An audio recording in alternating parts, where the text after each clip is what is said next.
tardes, ¿me escuchan bien? ¿Sí? Sí, profe.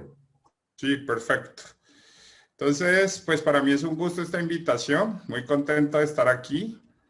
Yo les voy a hablar sobre un tema bien interesante y es que lo he llamado estrategias de granularidad para el problema de ruteo de vehículos. Entonces, les voy a hablar un poquitico en qué consiste eso y digamos que cómo se ha utilizado ese tema, ¿listo? Entonces, dentro de mi agenda, pues voy a hablar un poquitico de las generalidades del problema de ruteo de vehículos, un poco de las estrategias de solución que existen para poder contextualizar el tema de la granularidad. Y voy a hablar un poquito del tema de espacio de búsqueda granular y pues al final voy a dejar un tiempo para preguntas. Entonces, básicamente un problema de ruteo de vehículo general, pues tengo ciertos nodos, ¿cierto? Un conjunto de nodos o un conjunto de clientes que voy a visitar. Tengo un nodo de depósito y tengo un conjunto de vehículos disponibles. En este caso tenemos un depósito que es el 0, tenemos 9 nodos o 9 clientes a visitar y tenemos 3 vehículos disponibles. Pues entonces básicamente lo que tenemos que hacer es diseñar las rutas de visita de estos clientes, ¿cierto? Entonces cada uno de esos nodos, la primera ruta pues empezaría visitando el nodo 2, 1, 9 y volvería así sucesivamente. La ruta azul visitaría el cliente 4, el 7, el 8 y volvería. ¿Listo? Espera un momentico que me está apareciendo. Listo.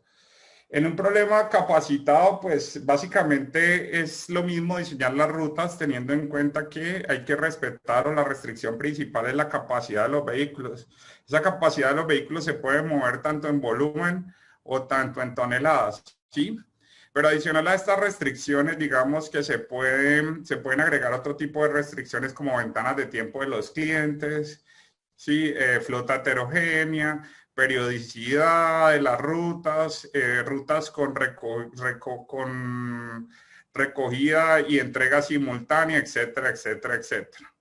Entonces, pues esto es algo básico, pero pues como quería mostrarlo porque de pronto hay gente que no mira el contexto. Este es un problema que es difícil de resolver y que en la literatura lo podemos considerar como NP-hard, ¿listo? ¿Qué significa NP-hard? Pues que encontrar la solución óptima para instancias de gran tamaño es casi imposible. Entonces, básicamente, las restricciones que tiene es que cada ruta debe comenzar y terminar en el mismo depósito.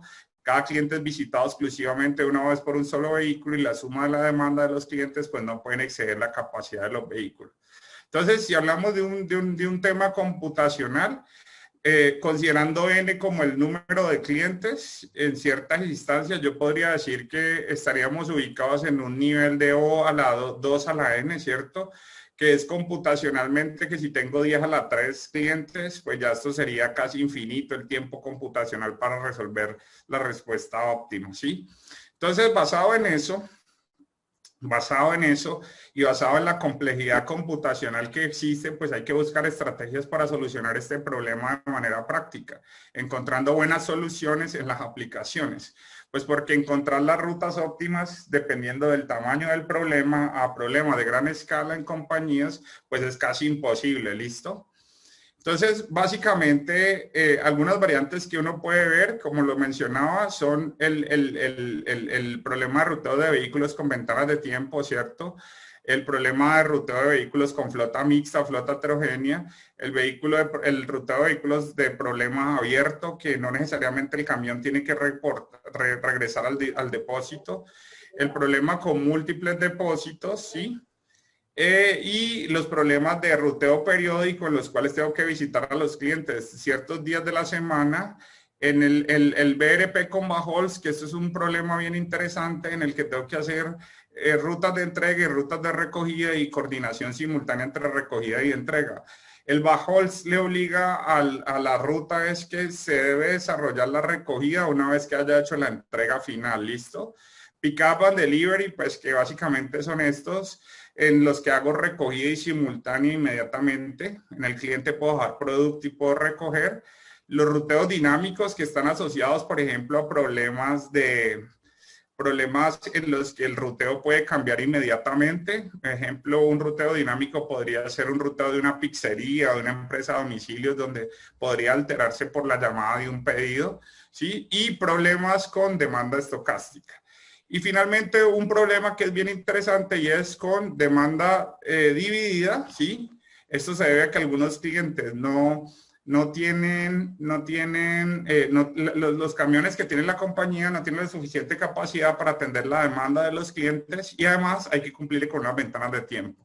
Yo he resaltado estos tres problemas, los que ustedes ven resaltados, porque en esos tres problemas, que es la unión de esos tres problemas, hemos utilizado estrategias de granularidad para solucionar, ¿sí? Para solucionar ese tipo de problemas. Entonces, vamos a mirar un poco en qué consiste eso.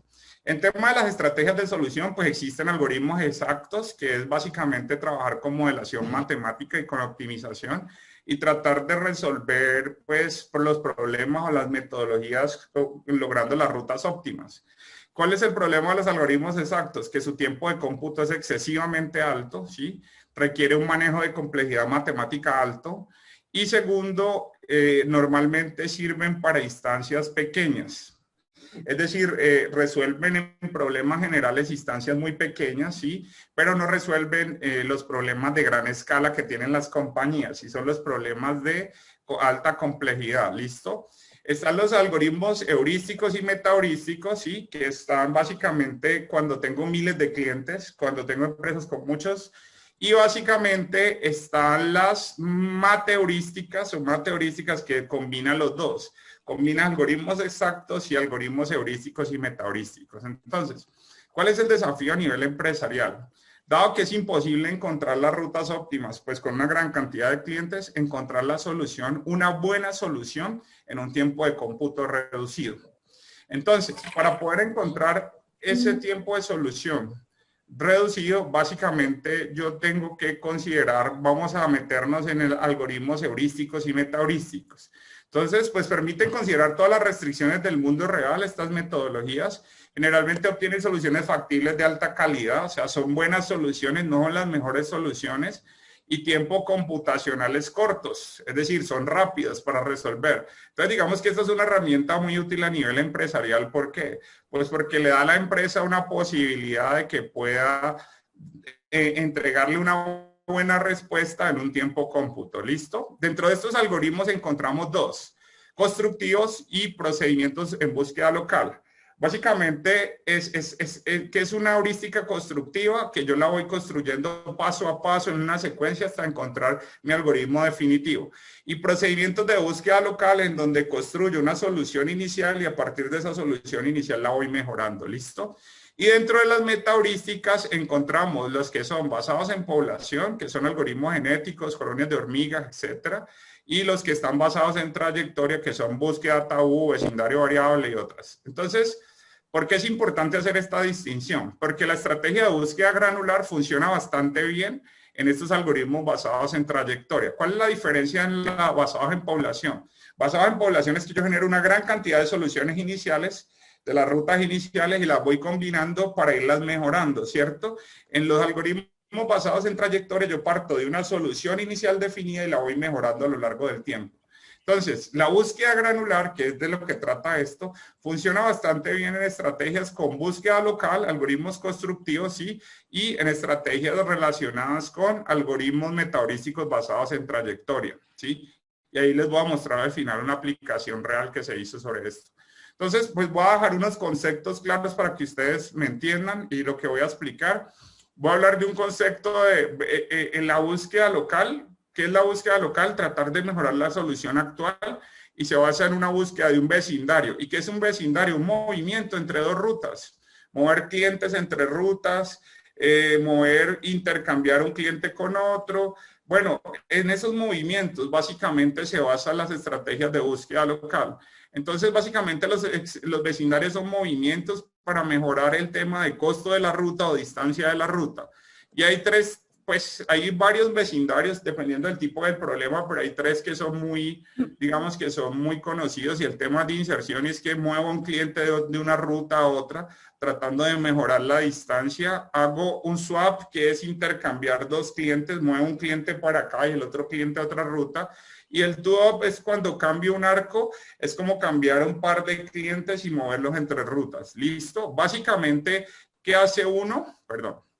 El movimiento busca minimizar el costo total. Si no hay mejoramiento, se busca el óptimo. ¿Listo? Entonces, ¿qué es una inserción? Una inserción, pues para que lo vean gráficamente, es esto. Voy a mover el cliente número 6.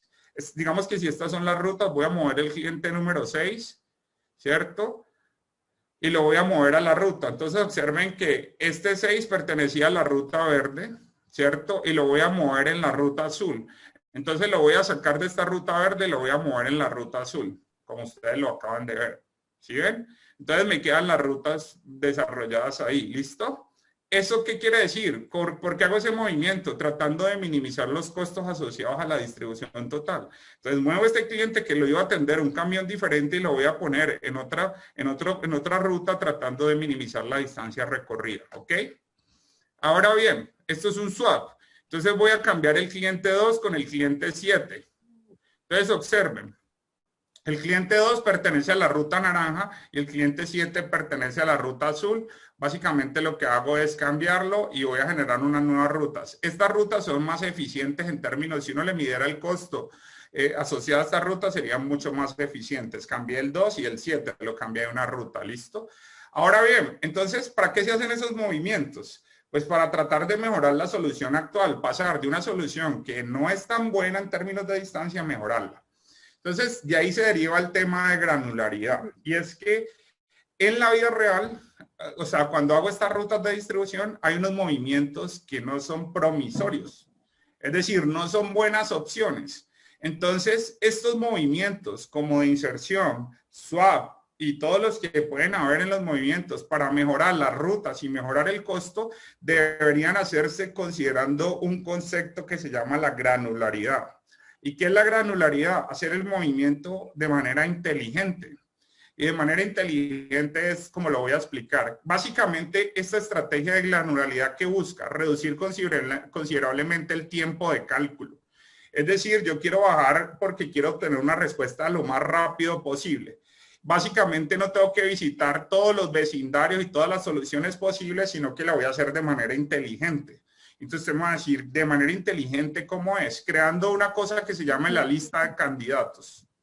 ¿Qué es la lista de candidatos? Básicamente ahí voy a meter en esa lista todos los movimientos que son prominentes o los arcos que son buenos arcos. Y que basado en eso se van a meter en vecindarios potencialmente prometedores. Es decir, que al cambiar esos clientes o hacer esos tipos de movimientos y vecindarios voy a obtener una buena solución. Entonces, la lista de candidatos se conforma de 3 componentes. Primero, los arcos cortos. Y ya les voy a explicar qué significa eso de arcos cortos.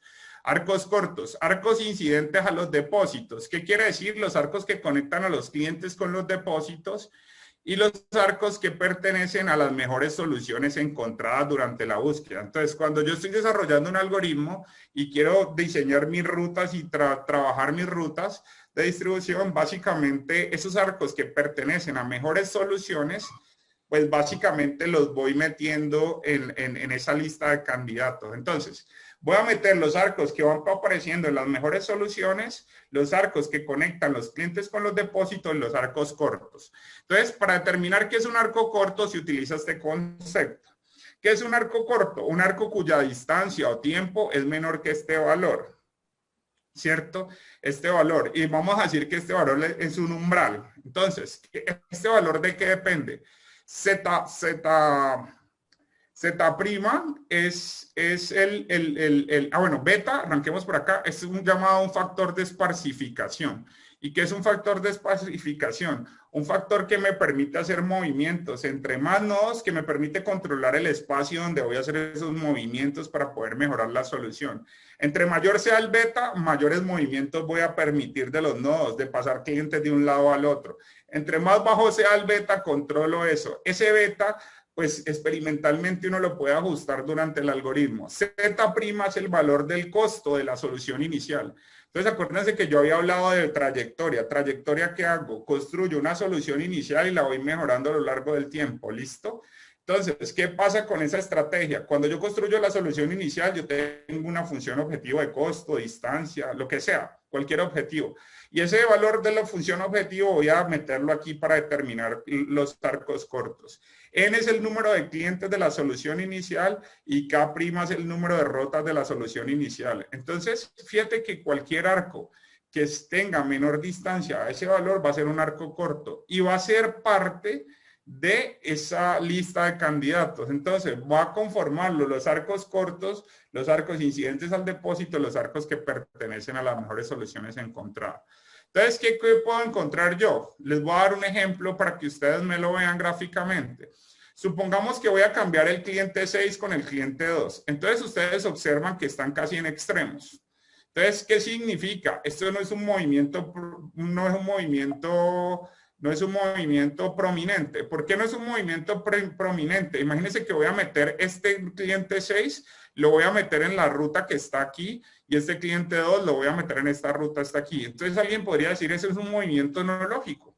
Es un movimiento pues como un poco absurdo. ¿Por qué? Porque vas a empeorar la solución que ya tienes. ¿Listo? ¿Por qué? Pues porque meter este acá y acá, si están en extremos estos clientes, no. Entonces uno podría decir, venga, y si yo no quiero evaluar este movimiento 2 y 6, ¿cómo lo hago? Ah, pues como yo no lo voy a considerar dentro del espacio de búsqueda granular, pues no lo voy a hacer. ¿Por qué? Porque si yo lo hago, míreme cómo me quedarían las rutas. Entonces usted va a decir, pues esas rutas están un poco más feas que las rutas propuestas. Claro, ¿por qué? Porque era un movimiento no prominente. Entonces, dentro del algoritmo que yo voy a desarrollar, pues yo no debería haber considerado mover ese cliente, ese par de clientes. ¿Listo? Entonces es un vecindario no prometedor. Entonces, ¿cómo lo elimino? Lo elimino así. Lo elimino con la búsqueda tabú, y eliminarlo con la búsqueda tabú, déme un segundito que está aquí, es partir del grafo completo. Este es el grafo completo, y yo voy a abrir, yo ya no me voy a mover sobre el grafo completo. ¿Y por qué no me voy a mover sobre el grafo completo? Porque el promedio de los arcos es 35 kilómetros, bueno, el promedio de los arcos, el costo asociado. Entonces, ¿qué pasa si yo ya no me muevo sobre un grafo completo, sino que me voy a mover sobre un grafo incompleto? Entonces, supongamos que saco el promedio de esta solución, y de esta solución el promedio de los arcos es 9. Entonces, como ustedes pueden observar, el grafo completo, pongan la atención acá, tenía un costo promedio de 35. Pero cuando yo diseño las mejores rutas, de acuerdo a mi algoritmo, me da que es un costo promedio de 9, promediar el valor de los arcos. Entonces hay una diferencia fundamental entre 35 y 9. ¿Qué quiere decir eso? Pues que básicamente uno debería eliminar esos vecindarios que no son prometedores. Y aquí se pueden ver, por ejemplo, en un cálculo asociado. Mire las respuestas. Este es un problema de ruteo de vehículos clásico, ¿sí? Este es un problema, unos resultados. Y básicamente lo que quiero mostrarles es el costo promedio de los arcos en términos de distancia. Entonces, estos son instancias con 50 clientes, 75, 100, y con el número de vehículos. Y ustedes observan que la distancia promedio son 9, 9, 7, 7. Y si calculo el promedio del grafo completo son 33, 34, 30. Entonces, ¿qué quiere decir? Pues que la mayoría de estos arcos, que son arcos largos, no deberían evaluarse en los vecindarios. Entonces, ¿cómo lo hago yo? Pues generando la lista de candidatos. ¿Cómo genero? Los arcos incidentes, los que conectan los clientes con el depósito, van los primeros. Voy a generar los arcos cortos. Y entonces para generar los arcos cortos aplico la ecuación asociada a la granularidad y me quedo con los arcos cortos. ¿Listo? Y luego me genero los arcos con las mejores soluciones. Y al final entonces me voy a mover sobre un grafo incompleto. Y eso se llama un grafo esparso. ¿Qué es este grafo esparso? Es un grafo incompleto y solamente voy a hacer movimientos, escúchenme bien, o vecindarios sobre estos arcos que contienen estas soluciones. Entonces, un vecindario es aceptado solamente si los arcos nuevos generados por el movimiento están dentro de la lista de candidatos. Entonces, por ejemplo, yo quiero mover 6 y 8 y 7 y 9. ¿Qué tengo que validar? Pues que exista el vecindario dentro de este arco. Tiene que existir estos dos arcos, tiene que existir el 6 y el 7 y tiene que existir el 8 y el 9. Al existir el 6 y el 7 y el 8 y el 9, yo puedo hacer movimiento y genero la nueva solución. Entonces, básicamente, ¿qué les puedo decir? Un vecindario es aceptado solamente si los arcos nuevos generados por el movimiento están dentro de la lista de candidatos. En particular, el factor de esparcificación es ajustado a un valor pequeño, yo arranco con un valor pequeño, o sea que el grafo es más pequeño de lo que puede ser, y lo voy ajustando y lo voy aumentando a medida que voy aumentando la búsqueda, y luego voy mirando a ver si no hay soluciones o cambios en el algoritmo, pues lo voy ajustando a un valor mayor para permitir más movimientos. Antes de que me pregunten, quiero mostrarles una aplicación de esto en el caso de ruteo de Alpina. No sé si voy bien de tiempo o estoy ahí, pues. Entonces, miren, el caso se aplicó la granularidad, una estrategia de granularidad. Esto es un artículo que se publicó en una revista internacional, International Journal of Shipping and Transport Logistics, y aquí se hace un algoritmo basado en Simulated Annealing, pero con granularidad, con lo que acabo de explicar. Es un algoritmo basado en granularidad y básicamente lo que quiero mostrarles es que la búsqueda completa, pues no me voy a batallar en esto, se hace con varios movimientos, como los que he explicado. Nosotros consideramos varios movimientos como, bueno, este es un problema bien interesante, se me olvidó decir, y este es un problema con flota heterogénea, ¿sí? Ventanas de tiempo, ¿sí? Y periodicidad, ¿sí? Es un HBRP Time Windows con demanda periódica. Y básicamente lo que nosotros hacemos es hacer movimientos asociados a la granularidad, y pues les voy a mostrar la solución actual comparada, me quiero detallar así como para terminar, con relación a la solución que le propone el software a ellos en términos de costo. Entonces, digamos que Alpina no tiene un muy buen software para hacer ruteo, pero lo que ustedes ven es que para el ruteo del lunes, martes, miércoles, jueves, viernes y sábado, este es el número de clientes que tengo que rutear. Estas son las demandas en unidades con flota heterogénea, son unidades cúbicas y el costo promedio de las rutas de ellos es esta, y el costo propuesto de la solución con el Simulated Annealing, con la granularidad es este en términos. Y lo que más quiero recalcar, obviamente nuestro costo es menor que las soluciones probadas, es que se encuentra en un tiempo netamente muy bajo, en 6.78 segundos, 5.60 segundos, 5.21, 5.13 y así sucesivamente. Es decir, que se comprende en un tiempo computacional demasiado bajo, lo que lo hace ser eficiente en el término de aplicación. Listo, no sé si tienen alguna pregunta.